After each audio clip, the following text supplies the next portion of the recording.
कभी कभी कहीं पे कोई तकलीफ उठ जाती है, कोई मसल जो है वो तंग करने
What is up, puppies? Guess who's the national champ of Pakistan? Thank you, Mr. Wins. Thank you for the 25 months. Just spawn in the house. Oh my god, 1,000 bits. Dodge, also thank you so much for the 5 gifted subs. Hey, what's up? Check this out. Check that out. I won the entire freaking thing. Oh my god. I go to Budapest, guys. The Olympiads. I play on board 1. Can you imagine if we get paired with Norway, I'm gonna get to play with Magnus? Oh my god.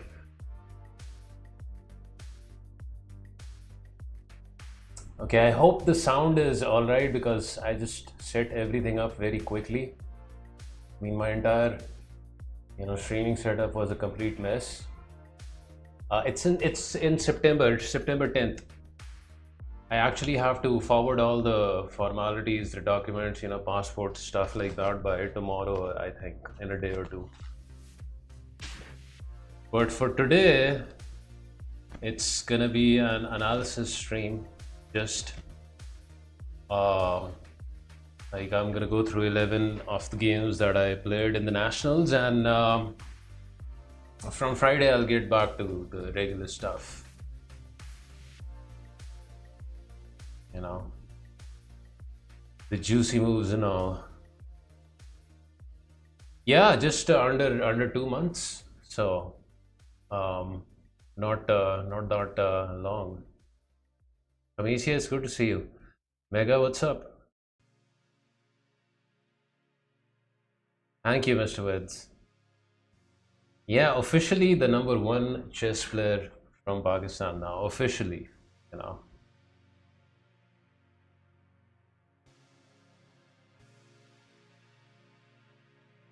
And there was a little bit of luck involved as well, as you will soon find out. But I think overall my performance as compared to the last tournament, the one which I won in 2023, the Sindh Championship, this was way better. I performed way better than that. But still there was a little bit of luck involved. In a couple of games I got very lucky. Like it's as if there was a guardian angel looking out for me. Did you get any prize or plaques? Oh, of course. Let me show you the prizes and the plaques, of course. I got a prize. I mean, the prize money, Pakistan Chess Federation. You can't expect a lot of a hefty amount, but it was still a pretty decent sized amount, like around $250, I think. I wasn't there for the prize, But I'll show off the plaques to you.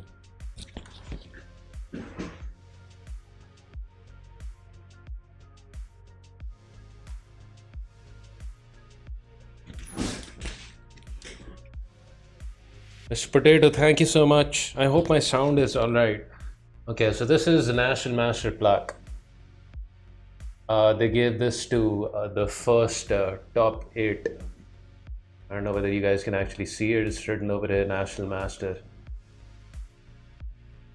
The pictures are all there and on Discord. I mean, it's kind of shiny where it's written National Master, so it's kind of reflecting and all, but 33rd Men's National Chess Championship, Pakistan National Master. The other one is pretty similar, except it's the winner's plaque for the #1 player. I mean, it's kind of very reflective and all, but you can probably make out, it's the winner.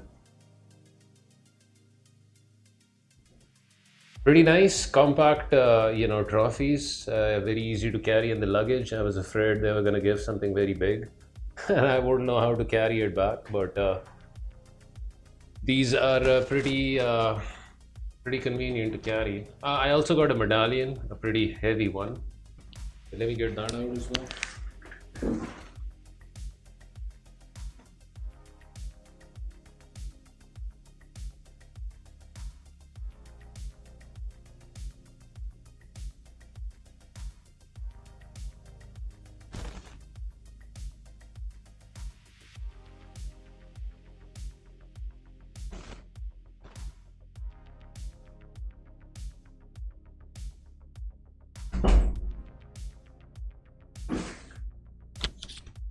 Yeah, I still had this in my bag.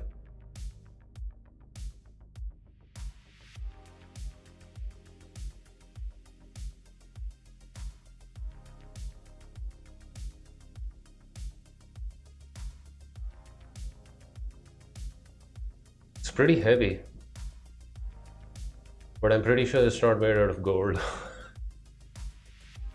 So yeah, the medallion and the trophies and the glory.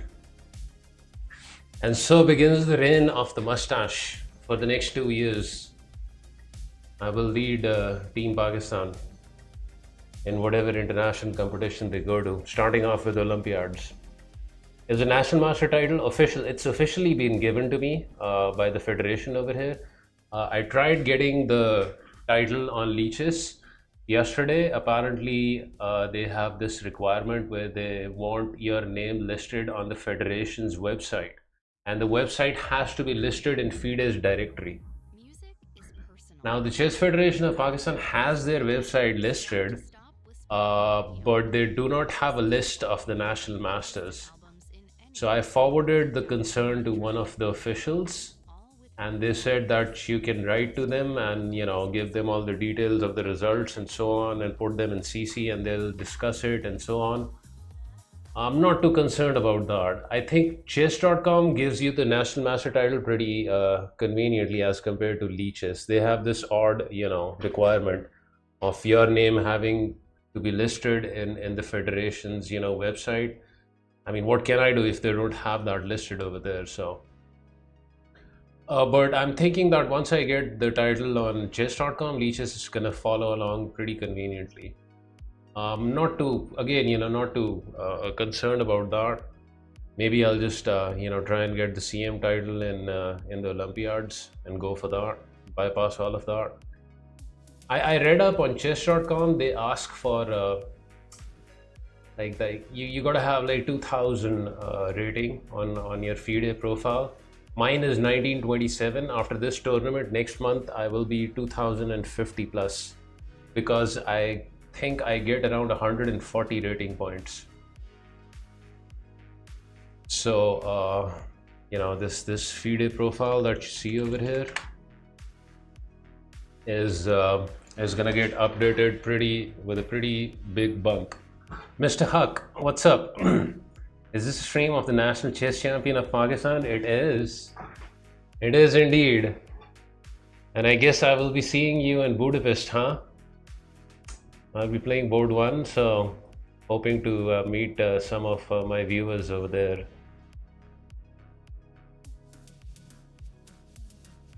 Thank you, Birds. I made a compilation of the relevant links on this command. Like, you can check out the chess results. There's a news article over there. All the pictures and the videos, like there are a bunch of pictures and videos. I mean, I cannot show them off one by one over here. But if you want to check them out, you can join my Discord channel. Everything is there.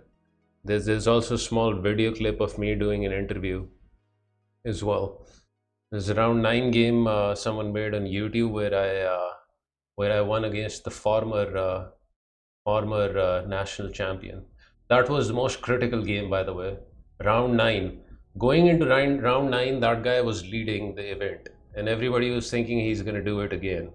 And they were saying, you are the only obstacle that remains, because after 8 rounds, he had 7.5 points, right? 7.5 points. I had 7 points, and I got paired with him on board 1 and kind of crushed him. You can check out the game. I'll be going through it myself. Are you able to do coaching or training sessions with your team? I don't quite get the question. With my team, I'm already doing coaching sessions. I think I'm offering coaching as lessons.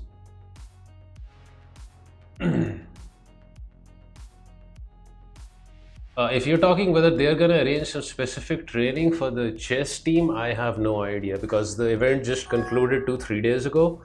So, they have to actually finish off the formalities for forwarding the national chess team for the Olympiads. I think the last date is in a couple of weeks or something like that. So for the next few odd days, they're going to be busy with that. But after that, maybe they will arrange something. I don't know. No idea about that. I guess we will find out in the coming days.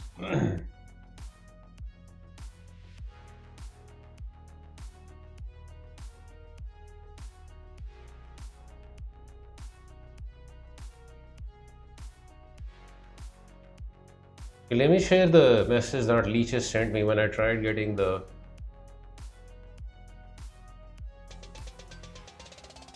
National Master title against my name. Wow, something happened again? Oh my god, Huck. With the 2000 bits and Ganto.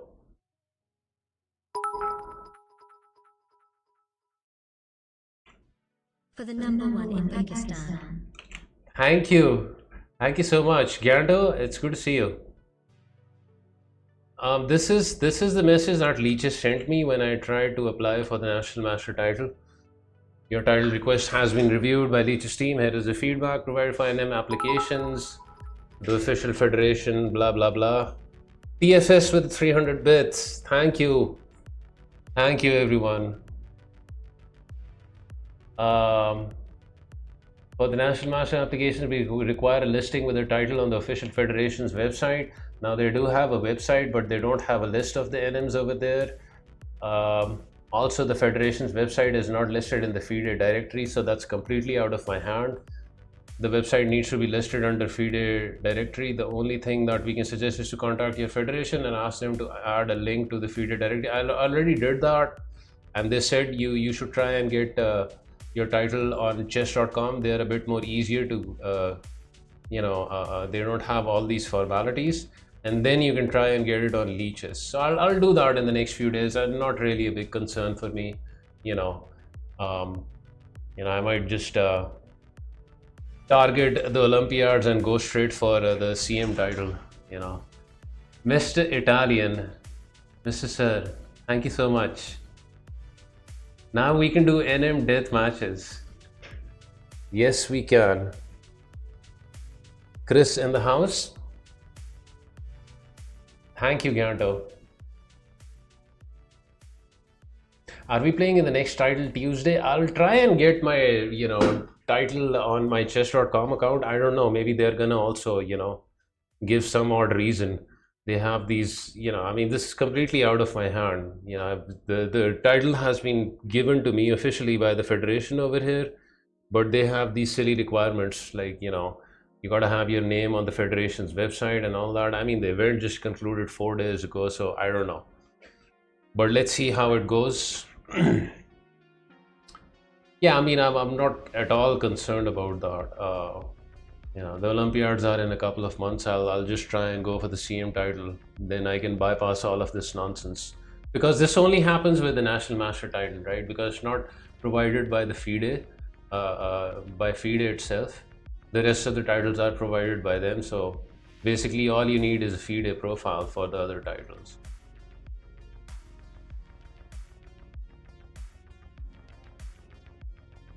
Mr. National Master, yeah, not just a National Master. I am the national champion. I won the entire thing. I can't believe it still. I was aiming just to get into the Olympiad team and get the National Master title. There was enough chance that, I could win it, but I kind of just, won it pretty cleanly. I was a full point ahead the rest of the party. Unreal. Resting Forest is in the house as well. What's up, Mr. Resting Forest? Okay, so again, if you want to check out the pictures and all that jazz, you can go over to Discord. There's like a ton of pictures over there. There's an interview that I did as well, and some videos as well. So there is that. Okay, so today I'm gonna be going through all of my games from the nationals, and there are 11 of them. So I think we should get started, huh? Starting off from the round 1 game.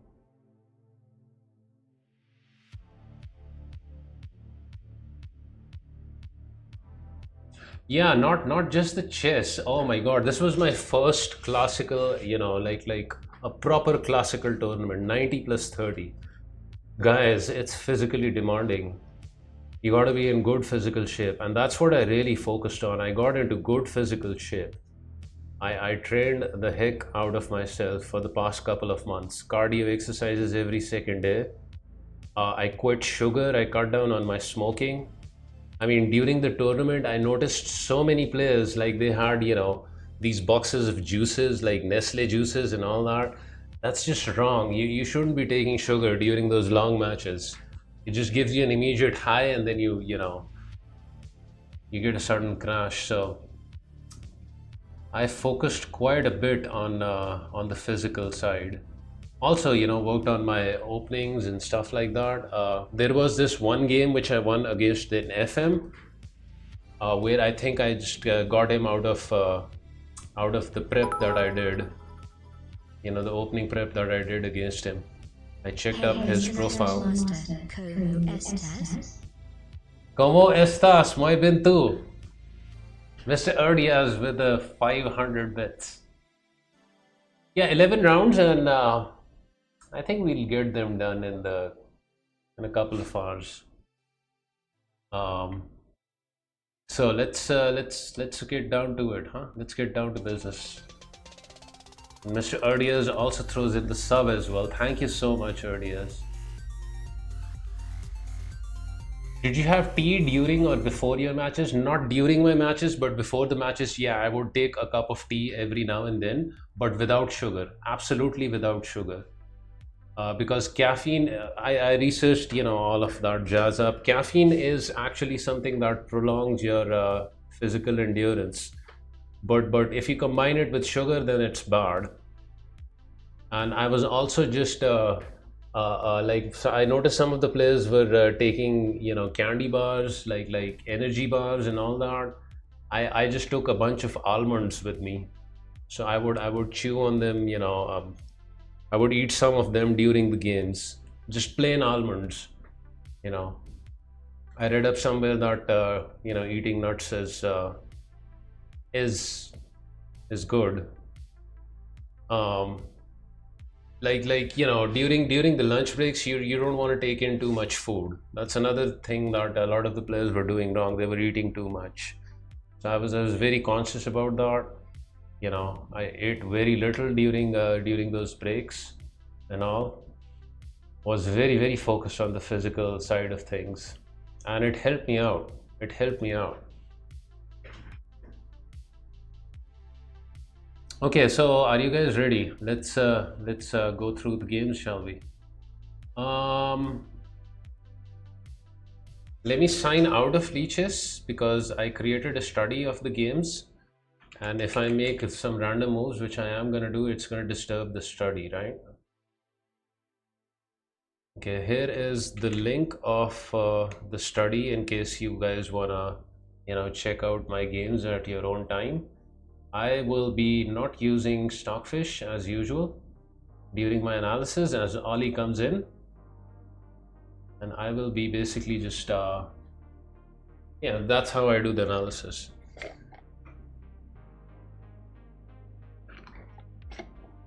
Yeah, especially in the classical in the classical format, it's not easy. I mean, the game can drag on to beyond 5 hours. A couple of my games actually went that long. If it goes beyond 70 moves, it goes up to 5 hours. It's not easy. Especially the second game of the day, when we had 2 rounds in a day, the second game is just, you feel tired, you're completely zapped out of energy after having played the first round and then having had lunch. And in the second games, there are a lot more blunders. I have peanuts handy all day long. I don't know whether peanuts is that healthy a choice, but almonds I think is something for me. I'm gonna continue using them in my over the board future tournaments as well. How many days was the event? Let's see, it started off on the 29th, 30th, 1st, 2nd, 3rd, 4th, 5th. That's 7 days of playing, and they didn't give a break. That was just unreal. I think they were hard pressed for finishing off the event early. That's why they didn't give a break to the men's section. They gave a break to the women's section, but I mean, come on, 7 days of straight playing over the board games, a classical 90 plus 30, they should have given 1 day off, but they didn't. I think there was the 1 day where we had just 1 round, and besides that, we had 2 rounds. It wasn't easy, physically demanding, and then you have to get sleep, right? You get like 7 8 hours to get sleep, or like 9 10 hours, and it's very difficult to get sleep because you're constantly excited. What's gonna happen tomorrow? You're thinking about that. It's not easy to get sleep. Smurfit, what's up? There were 109 players in that tournament, 16 of which had titles, and you beat them all. I guess I did. I beat 4 title players. 2 were NMs, one was a FIDE master, and one was a candidate master. No, I just got a national master title, Smurfit. This is what I got. National master. I mean, it's kind of reflective and all. I don't know whether you can see it. National master. There's a picture on Discord of it as well. National Master Chess Championship 2024, Pakistan. So for now we are national mustaches.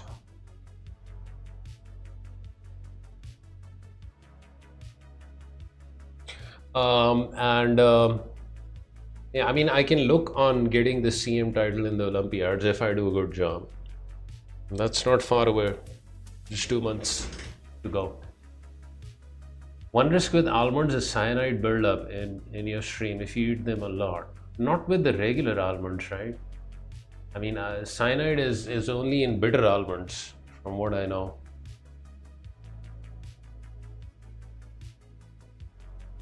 I know that some almonds carry some trace amounts of cyanide as well, but those are the bitter almonds. And also the almonds that you get from apricot seeds.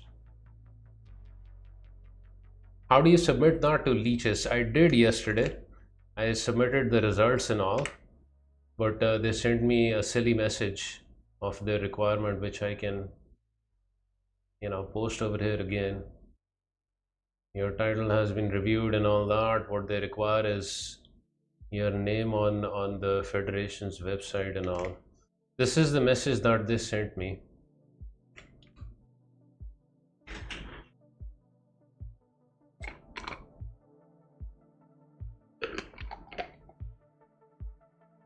Now, from what I've heard, that you can get your title verified on chess.com a lot more easier as compared to leeches. Once you do that, you can use that to get the title over here on leeches as well. I'll try and do that in the next few days. I'm really not concerned, that much. The problem is the local federation over here doesn't have their website listed on FIDE's directory. They just have the officials' names over there. I checked that out. And they don't have any list of the national masters on their website. So I forwarded the concern to one of the officials, and he told me that you can email to them, keeping them in CC, and they will, chat with them and whatever. But first they said try and get your title on chess.com. Yeah, I also heard about that. I'll do that tomorrow, because I did this whole process with leeches yesterday, and then they gave me the silly message. So, I'll try and get it done with chess.com, and then work towards getting the title on leeches. But again, not such a big priority. I guess the only downside is I can't play in the title arenas until I get this done. But I'll let everyone know how it goes in the next few days. Okay, so we are gonna go through the games then, right? So this is round 1. The first day of the event, I had the white pieces, and my opponent is, this guy is also from Karachi, 1711. He's a young kid. I've played with him before, and I had a pretty decent advantage out of the opening, but I did give him a chance to draw in the end. Lucky for me that he didn't find out. Otherwise, I would have lost half a point in the first round. Vipun, what's up? Thank you. So let's see what happened in this game. I hope my voice is, there's nothing wrong with my voice.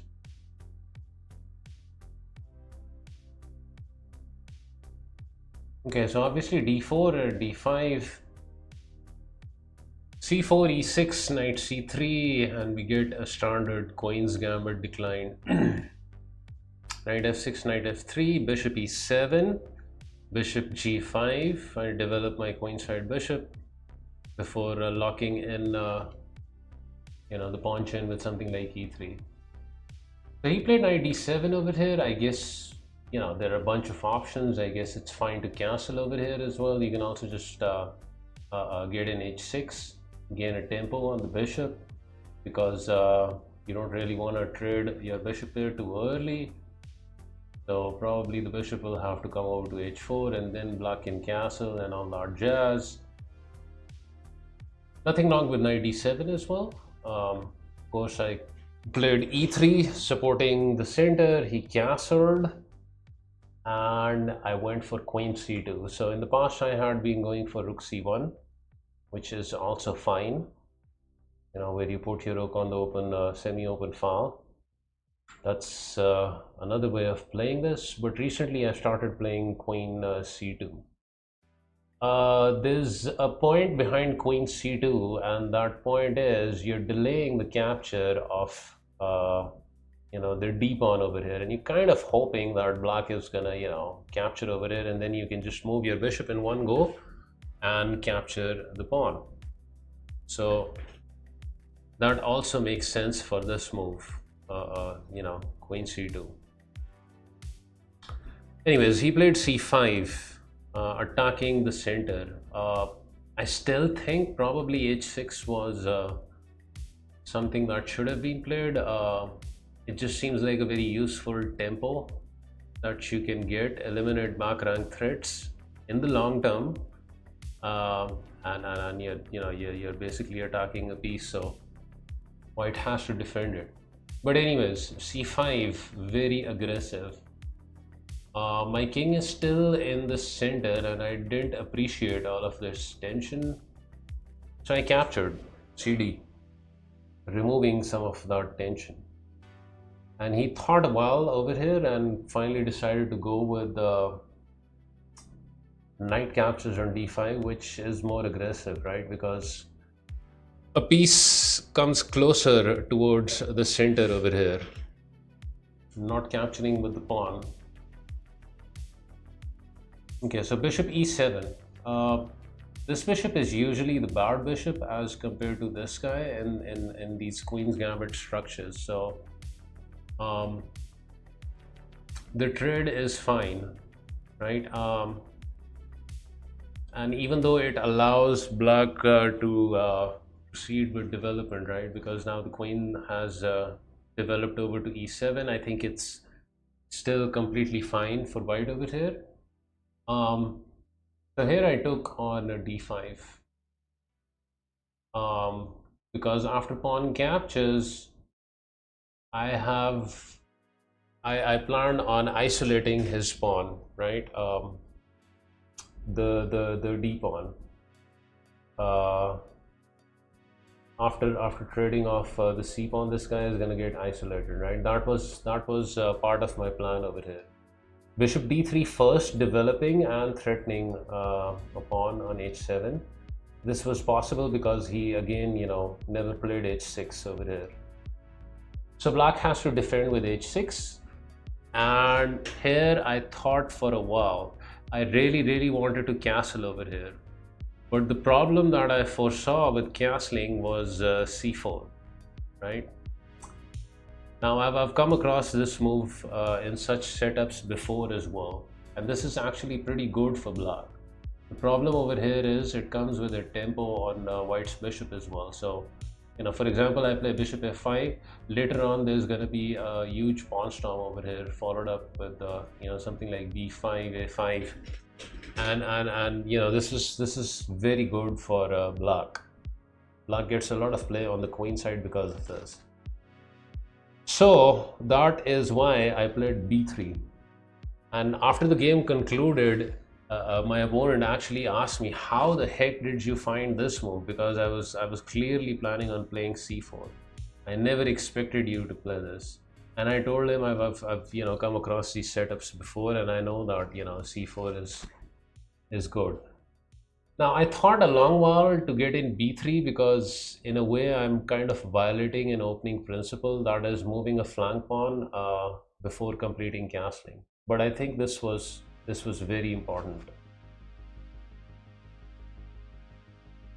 I know you were underrated, but from 17 to champion is something very special. Being the national champion is, yeah, it is pretty phenomenal. This was my first national championship and I won it.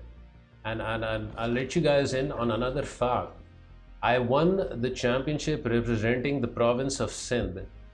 This is the first time in 27 years the championship has come back to the province of Sindh. For the past 27 years, the national championship was being dominated by players from the Punjab over here. You know, Punjab is a province over here. So the last time someone won it from Sindh was in 1997. That guy was an IM who passed away. His name was Shahzad Mirza. After that, this is the first time that the national championship has come back to Sindh. I don't need a crown. I have a mustache. You know, that's as good as any crown. Okay, so b3, stopping c4. And he captured on d4. This is something that I was prepared for. Very happy to capture with the knight over here, which is pretty much the only option because you really can't take with the pawn. That would be illegal. The pawn is pinned. I didn't mind moving my knight twice over here out of the opening because you know, we have a very solid pawn structure over here, and already there is a long-term weakness for black. That is the isolated queen's pawn. Now it is the queen's isolated pawn, so you know, usually you get a lot of play around it. But my plan was just to grind it down and make this weakness more profound. You know, just trade down everything, and the isolated pawn becomes even more weaker. Okay, so he played knight f6. Of course, I castled. Bishop e6, which I thought was a very good move. Inviting, you know, me to trade off the knight over here for the bishop, and then I guess he would probably capture with the pawn and get to support his isolated pawn. Even though black's gonna have, you know, three isolated you know, like three islands of pawns over here, my strong knight is gone, and you know, he's kind of solved his isolated pawn's weakness. So I thought it was a smart move. Did I go for bishop f3? No, my bishop is on d3, so not bishop f3 yet. Okay, so bishop e6, preparing some rooks to come over here and harass the queen. I saw that, and I didn't want to trade down too much, so I chose to put my rook on e1. Part of the reason in developing the rook this way is that, you know, in some cases the bishop can come over to f1, maybe another piece can come over to f1. Now that the rook has vacated this square, I thought about, you know, developing on the c file as well, but then something like this would have happened, and you know, trades are gonna happen, so I wasn't too keen on trading. You know, I want to keep as much material on board as possible because I do have a small positional advantage, but it's not yet translated into material advantage. Yeah. So rook e1, and he threatens the queen with rook c8. I move the queen away to e2. Some ideas of putting the queen over to f3. You know, I've got a good control on f5. Maybe I'll put the knight over there one day. So he didn't like that prospect, and he played bishop g4, right? Not allowing my queen to come over to f3. So I think my opponent wanted me to play something like f3, right? And I did think about this move. I need to answer this call. This is The president of the chess federation that's calling me. Give me a few minutes, guys.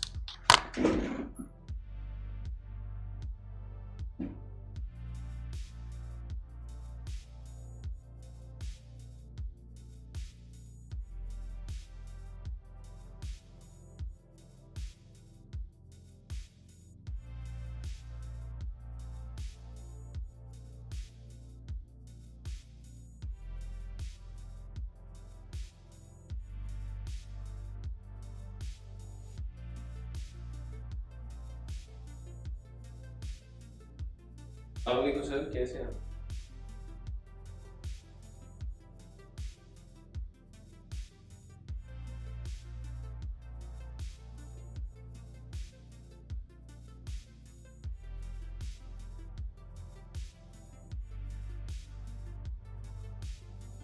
Email अच्छा मैं actually I was streaming सो मैं आपके message देख लेता हूँ। Mail ID मुझे send करनी है आपको। मैं अभी कर रहा हूँ।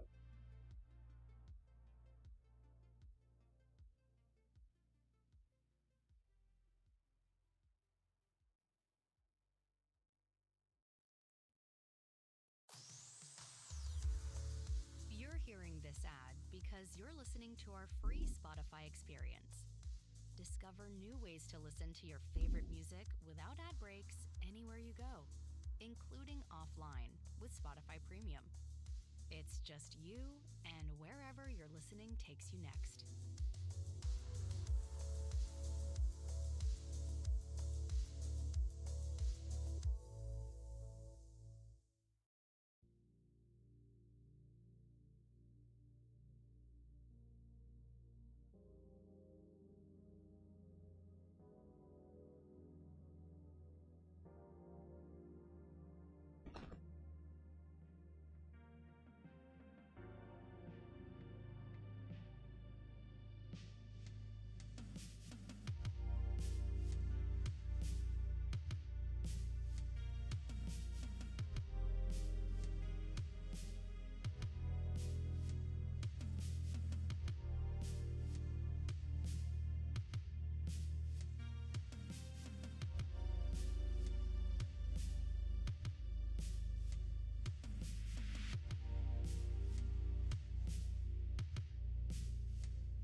Sorry about that, guys. The thing is, the federation is trying to finalize, the formalities of the national team for the Olympiads. They have to submit, I think, in the next few odd days. So we got to send over our passport copies, some security clearance forms, and I don't know, all that jazz. So.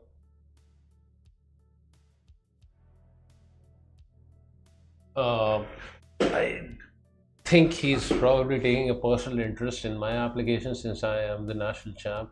I mean, because he is the president of the federation, so he shouldn't be looking after these issues himself. But anyways, how many rating points did you gain? According to chess results, I gained a total of 142 rating points. So at the very least, it should be 130. I should be above 2050 next month.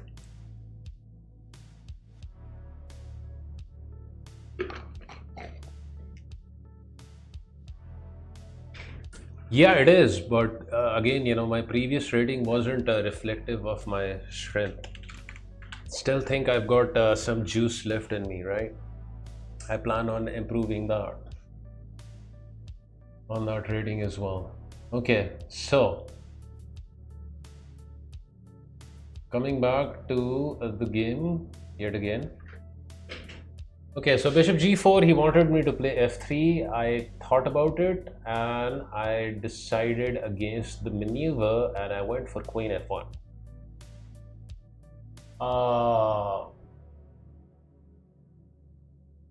Now, I don't know whether Stockfish agrees with this or not. I really didn't check it up with the engine. There's also something like queen b2, I guess, that you can go for over here. And probably it's a decent move. Like you're supporting c1 in case, you know, black tries and goes for something like this. You can always come over here. So maybe queen b2 was also not a bad move. Yeah, I mean, probably queen f1 wasn't such a good idea, but I didn't want to play f3, and obviously I had to get my queen out of danger over here. I planned on just playing something like h3, getting rid of the bishop, and you know, later on reactivating my queen. But I think this was a bit too passive, right? Putting the queen on f1. Nothing wrong with my position yet, though. Okay, so he develops his other rook. Why not queen d2 and bait the knight and then trade my pieces? Okay, if I go for queen d2 and I bait knight e4, I probably wouldn't take over here, right? If I take, then he adjusts his isolated pawn's weakness. I mean, I can play queen d2 over here and you know, provoke this move. I don't know whether I should provoke this move. I would probably have to move my queen away, you know, something like queen b2. And then this knight is coming over here. I don't know. This feels a bit uncomfortable. But I really wouldn't want to trade over here, right? Because then this is still, I guess, playable for me, but another piece has been traded off and his isolated weakness is now gone. He can later support his pawn with something like f5. I wasn't down with that jazz. Okay, queen f1, rook e8. He develops his other rook. h3, obviously, I poke his bishop. Eliminate back rank threats. ANZ14, thank you. Playing the Olympiad would be nice. Magnus, maybe we get to see Magnus versus, yeah, I mean, who knows? You know, if we get paired with Norway. I'm gonna get some crazy opponents regardless, even if we don't get paired with Norway. I'll be playing board 1, so I'll be getting paired with some of the strongest players, chess players in the world. So okay, so bishop h5. Now I have my eye over here on this f5 square, right? I'm just waiting for the right moment to go for some sort of jazz over here, because both of my pieces are, you know, eyeing this square. Bishop f5 is what I played because I get to harass his rook, and yes, the idea is pretty simple. If he decides to move his rook away, then he's given me you know, the c file, and I can just try and come over here and dominate the c file. But he went for rook c5, which is what I thought was what he was gonna do, right? Keeping hold of the c file for now. Okay, so here if I go for something like b4, I guess it doesn't help my cause much, because then you know, rook c4 can be played over here, and I guess I could still play something like a3 and support my pawn and later, you know, harass his rook. But I don't know whether I'm gonna get rid of his rook, right? Because then it can come over to c3 as well. So instead I went for the challenge of the c file, with the idea that you know, my bishop is controlling the c8 square, so he cannot actually double up over here and support his rook. So plan was to just trade and gain a tempo on his queen and win over the c file. And here is where he made a mistake, I think, by playing knight e4.